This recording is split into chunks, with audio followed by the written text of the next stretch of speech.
habla Denise de este deseo por parte de Morena de capturar la Corte y en general el Poder Judicial. Nada más quiero que hagamos una precisión específicamente respecto al nombramiento de ministros de la Corte, porque recordemos que hoy el nombramiento de ministros lo puede realizar, terminar realizando el Ejecutivo Federal en términos unilaterales, como sucedió con Lenia Batres. Si no se propusiera nada en este respecto, Claudia Sheinbaum en su sexenio podría nombrar sin preguntarle a nadie y sobre todo porque controla al Congreso a todos los ministros de la Corte. Entonces parece que no se sostiene este argumento de querer capturar al menos de la Suprema Corte de Justicia de la Nación cuando el Ejecutivo Federal te quita una facultad. Transformación pacífica del país. ¿Qué tal amigos y amigas? Bienvenidos a una nueva videoinformación más, bienvenidos a su canal Pregoneros 4T. El día de hoy les traemos este fragmento de video de cómo la analista y también abogada Vanessa Romero pone en su lugar una vez más a Denis Dresser en este debate para el programa de Carmen Aristegui, ni más ni menos, mis estimados amigas y amigos pregoneros. Siguen hablando de todo este tema, este debate del Poder Judicial, esta reforma que urge, y ahí está, se lo dice de frente Vanessa Romero a Denis Dresser. Tú sigues con el mismo argumento de que Morena, sus aliados, que Claudia Sheinbaum, que Andrés Manuel López Obrador quieren apoderarse de la Corte, y eso es una mentira más. No sabes decir otra cosa. Vamos a escucharlo, mis estimados pregoneros. Esto fue lo que expuso en este programa con Carmen Aristegui y Vanessa Romero. La reforma de justicia es mucho más que elección popular de personas juzgadoras, que es lo único que salen a criticar estos opinadores todólogos como Denis Dresser. Esto fue lo que explicó acerca de esta propuesta de la reforma integral de la doctora Claudia Sheinbaum Pardo y la reforma de justicia que está proponiendo el presidente Andrés Manuel López Obrador, el cual ya mencionó que urge ya votarla en septiembre. Vamos a escucharlo. Me parece que los juicios que se suelen emitir en contra de esta administración, sus políticas, sus reformas, suelen estar cruzados siempre por un juicio de mala fe o por una interpretación tremendamente emocional de lo que está pasando en la cabeza de López Obrador. Se cree que lo único que puede buscar López Obrador es concentrar el poder, no dejarlo nunca, enquistarse en él, vengarse del Poder Judicial porque le echó para atrás algunas de sus reformas. Vaya, en este tipo de juicios no existen opciones intermedias. Les parece absolutamente impensable que la racionalidad detrás de la reforma pueda hacer mejorar la justicia o corregir un problema. Como yo leo la propuesta de López Obrador, es que al gobernar, porque debe decirse, este no fue una propuesta de campaña, Andrés Manuel López Obrador, si bien se fue refiriendo durante el sexenio a la mala actuación de algunos juzgadores, no fue una propuesta de campaña. Lo que yo creo que es que durante su gestión se fue dando cuenta cómo al pueblo no le sirve el aparato de justicia y además se fue dando cuenta de la terrible corrupción que existe dentro de las personas juzgadoras y pues nadie nos va a decir que esto se lo sacó de la manga porque ha sido una cantaleta seccional contra Norma Piña como cabeza de la Suprema Corte, pero también en contra de juzgadores específicos que ha ido, exhibiendo en la mañanera. Entonces, en esa razón, yo creo que se encuentra la razón de esta reforma judicial y justifica al menos las dos principales reformas que la componen. Uno, separar el Tribunal de Disciplina para que no lo controle la presidencia de la Suprema Corte, y dos, que haya una votación directa de todas las personas juzgadoras para vaciar de una sola vez todo el aparato de justicia y que se renueve. Dicho sea de paso, y tengo aquí que ser honesta en términos intelectuales, yo tengo una formación como abogada y a mí en temas estructurales me causa mucha disonancia cognitiva el procedimiento, cómo se va a ver, efectivamente el tema de las campañas, pero lo que sí creo que tenemos que estar todos abiertos es a estar equivocados, a que nos convenza uno y otro lado, porque lo cierto son dos cosas, que el sistema de justicia hoy no le sirve a los más pobres, tampoco a los inversionistas es cierto que les dé certidumbre, les da certidumbre si pagan su resolución, porque la justicia, dice Denise, que tendrá dueño, pero la justicia hoy ya tiene dueño. Hoy la justicia, la resolución favorable es para quien tiene mejores conexiones o para quien... Bueno, aquí está, es algo muy interesante lo que dicen ambas. Dices, Vanessa, bueno, aspirar a tener la posibilidad de que las personas podamos estar abiertas a estar equivocadas, ¿no? Y a estar abiertas a que te pueda convencer el argumento de la otra o del otro. Aquí tenemos dos grandes posturas en donde, por un lado, dice Vanessa, no se permite reconocer una racionalidad distinta a la que dice Denise, una racionalidad distinta de esta reforma cuya pretensión sería mejorar el sistema o resolver un problema. Y Denise, no, aquí lo que vemos es el intento de concentrar y de controlar y de eliminar, quitar todo resquicio de autonomía. Estamos en dos posturas muy contrarias, Denise. Creo que estamos de acuerdo en que el sistema judicial tiene muchos problemas. No le provee una justicia pronta y expedita a los pobres.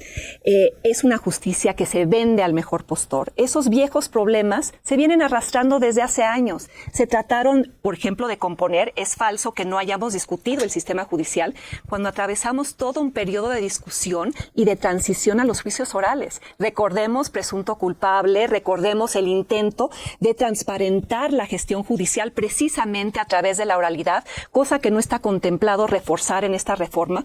Aquí el tema es que el presidente tiene el diagnóstico correcto, la justicia no funciona, pero las soluciones son incorrectas. Lo que está planteando es, como la justicia no ha funcionado en el pasado, entonces que la justicia la opere el partido Morena, que la justicia la opere el gobierno, que el tribunal disciplinario sancione a los jueces, pero sancione a los jueces que se opongan a la 4T, que se salgan del redil.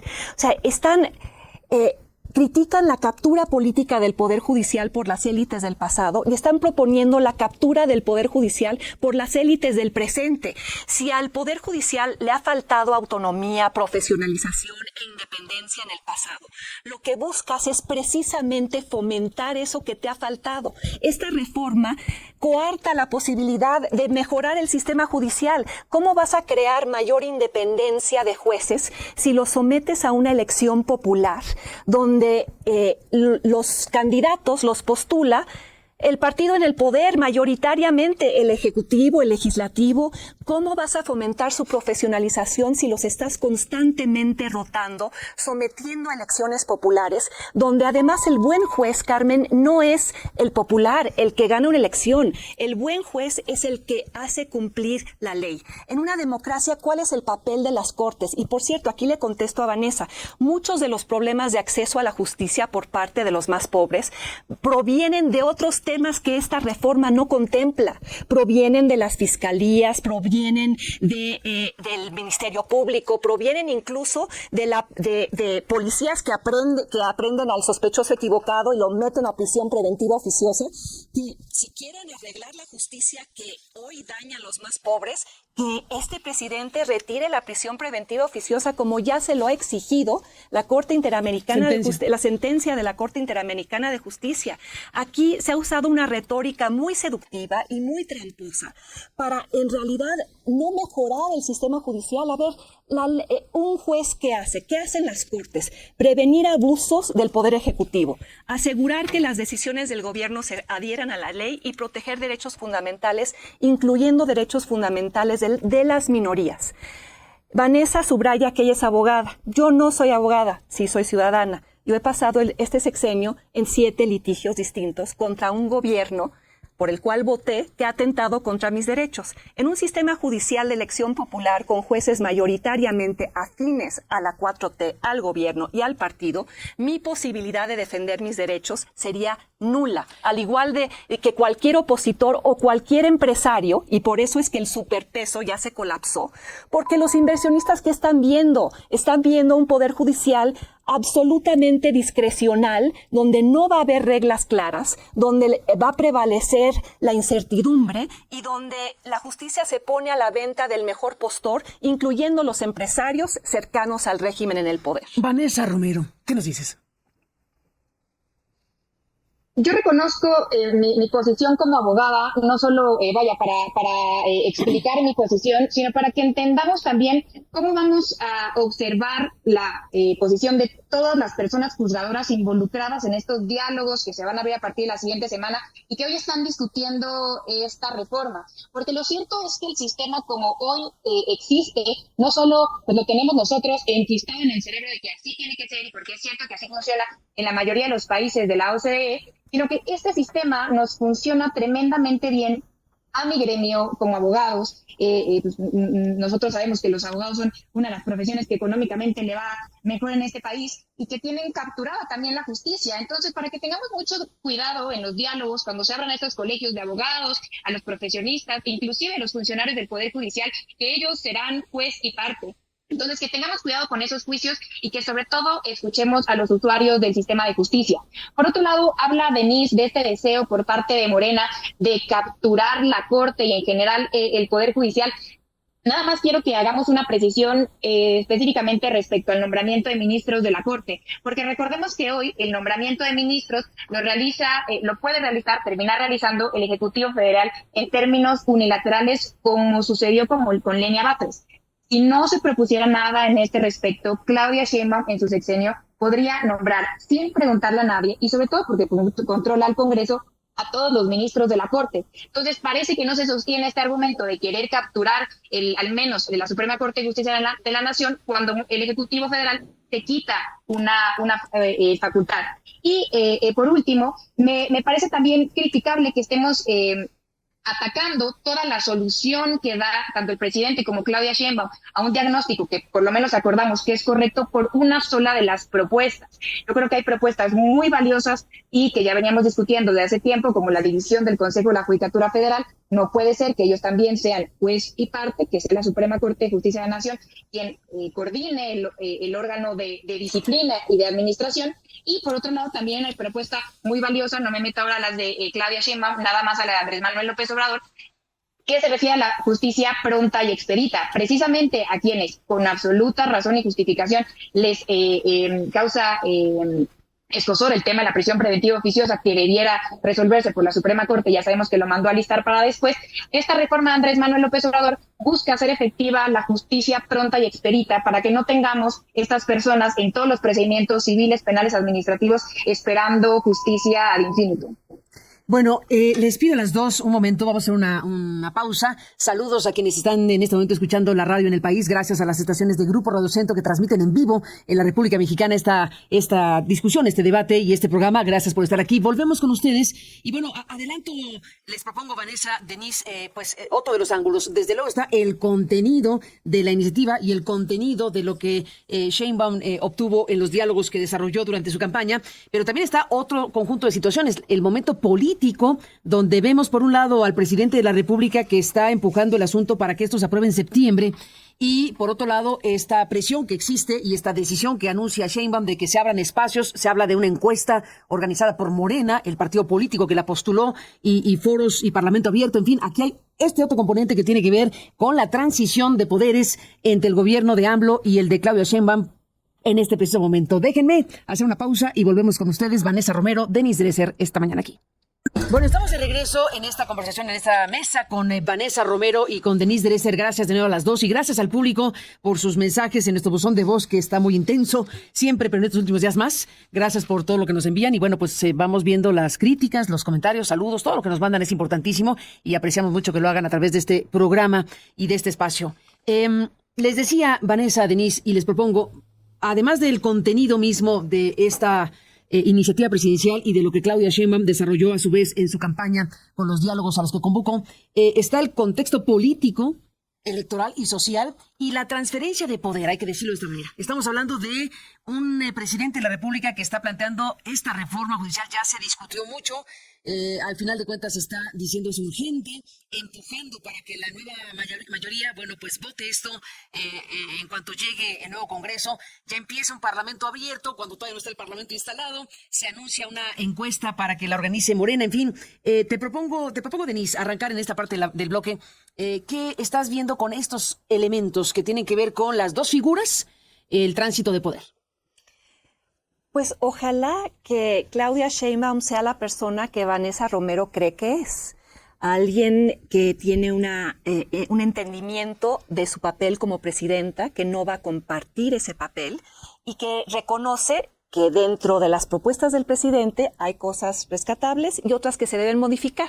Qué bueno que muestre esta apertura al diálogo. El problema que yo veo es que hay voluntades aquí muy confrontadas. El presidente ha dicho claramente que la reforma va y las reformas de su sexenio han sido sin modificarles una sola coma a pesar de haber habido parlamentos abiertos. Se abre ahora un parlamento abierto cuando ni siquiera está instalado el Congreso. Claudia Sheinbaum dice que se va a dialogar, pero en ningún momento ofrece una modificación de lo propuesto por el presidente. Incluso habla de que se haga una encuesta, que el partido oficial haga una encuesta, que eso es politizar el ejercicio de consulta en sí mismo. Ya implica que lo que quieres es validación política, una decisión que tomaste de antemano. Los parlamentos abiertos en los últimos años han sido fársicos, no han sido plurales, no ha habido presencia de expertos en el tema y luego cuando presentan sus argumentos, simplemente la maquinaria de Morena vota todo a favor como lo ha hecho. Creo que este es un reto importante para Claudia Sheinbaum porque ella sabe, entiende que los mercados van a ejercer un poder de castigo. Y qué triste que estemos en una situación donde un gobierno que se dice defensor de la soberanía nacional haya colocado los contrapesos en manos de inversionistas extranjeros, donde las contenciones no sean nacionales, sean internacionales, y los mercados castigan de manera rápida, veloz y brutal, como lo hicieron en 1994. Y castigan por decisiones que van en contra de sus intereses, no pensando en el interés nacional del país. ¿Y qué mensaje están mandando? Por eso el peso está hoy a 18.74. Ya el superpeso dejó de existir, junto con el argumento de que el superpeso era una validación de la política económica del observadorismo, porque no es así. El superpeso existía por el diferencial en las tasas de interés y por las condiciones internacionales. Pero regresando a qué va a suceder, pues sería muy bueno si Claudia Sheinbaum logra incorporar su propia perspectiva a esta reforma. Lo que yo he enfatizado en la elección de los jueces es que aquello que posiblemente sea positivo, cosas que menciona Vanessa y se lo concedo, quedan anuladas por lo malo de la reforma. O sea, lo malo es tan malo que implica minar la posibilidad de mejorar por otras rutas. E insisto, las implicaciones de elegir a los jueces, porque es un riesgo tan grande, incentivaría a los nuevos miembros de la Suprema Corte, a los jueces federales, a los magistrados, a emitir sentencias para ganar votos, para ganar simpatías con el presidente, para satisfacer imperativos políticos o imperativos económicos. La oligarquía va a estar de plácemes pensando a qué juez va a comprar. Díganme de qué manera eso resuelve el tema de la injusticia cotidiana para los más vulnerables de este país, que se van a quedar en una situación de peor vulnerabilidad.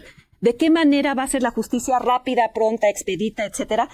Si vas a generar en cada elección una profunda inestabilidad en el sistema judicial con más de 1,600 cargos sujetos a elección popular. Vanessa Romero, ¿qué nos dices de todo esto? No sé si debemos interpretar de inmediato lo que está sucediendo con el tipo de cambio como un castigo por parte de los mercados ante la iniciativa de voto directo. Por supuesto que esa es una interpretación, pero también es cierto que cada transición política implica incertidumbre y eso hace que fluctúe el tipo de cambio. Para eso precisamente existe un tipo de cambio no controlado. Ayer me parece que fue la Asociación de Bancos de México que salió a intentar tranquilizar a todos un poco y señalar esto. A ver, hemos tenido momentos muy malos en términos económicos de tipo de cambio. Cuando llega Trump, momentos muy buenos de 16 pesos. 18 pesos no significa que los mercados están incendiados. Creo que sí ha hecho buena parte de los medios, de juristas, de opinadores, parten incendiar la información, la opinión pública con esta información, pues sí, en términos alarmistas. Dos, creo que un mal manejo de una política pública que pudiera tener repercusiones económicas negativas por parte de Andrés Manuel López Obrador sería una anomalía en su sexenio. Si algo ha hecho bien, y creo que han reconocido tiros y troyanos, es su manejo prudente de la economía y sobre todo en términos macroeconómicos. Ha tenido un muy buen manejo de la deuda, hemos tenido récord histórico de inversión extranjera. Vaya, nos ha ido muy bien en lo económico. Entonces, un manotazo en la mesa que haga que los mercados se vuelvan locos me parecería eso, una anomalía. Lo que creo que ha hecho Claudia Sheinbaum, porque lo cierto es que toda esta reforma judicial, tanto la Andrés Manuel como la de ella, ya tenían ya estaban con el espaldarazo del mandato popular, de la elección apabullante el 2 de junio. Lo que está haciendo es un ejercicio de conciliación para uno y otro bando, porque lo que se puede entender es que esos 60 puntos fueron los que le dijeron vamos con la reforma judicial. Entonces creo que se puede entender como un ejercicio de conciliación. Vengan, conozcan la reforma, que creo que ni siquiera se tuvo tiempo de que se discutiera a profundidad propiamente durante las campañas, porque la realidad es que los números ya los tenemos, y no solo a partir del voto del 2 de junio, sino también de ejercicios constantes del INEGI que nos confirman que más de la mitad de la población no le funciona el sistema de justicia y que considera que es injusto. Dicho eso, yo sí creo que existe una solución salomónica para que uno y otro, Andrés Manuel y Claudia, salgan bien parados de esta pues aparente trifulca, no sé si es tal, pero es dejar de un lado el tema del voto directo y que vayan adelante todas las demás reformas, poniendo especial énfasis en el Tribunal de Disciplina Judicial separado de la presidencia de la Suprema Corte y también la elección directa por parte de ministros. Porque, dicho sea de paso, yo sí encuentro en el voto directo un beneficio que no da ningún otro sistema de designación, y es unir la honorabilidad del juzgador a sus resoluciones. Es decir, a ver quién va a salir a votar por aquel juzgador que dejó libre a Juan Collado. Y si lo dejaste libre porque era inocente juzgador, pues te tocará hacer un ejercicio de pedagogía para explicarnos por qué sucedió. Es decir, yo no creo que las cosas sean blancas o negras, creo que hay matices, y de nuevo, creo que hay una solución salomónica en donde todos salimos bien parados.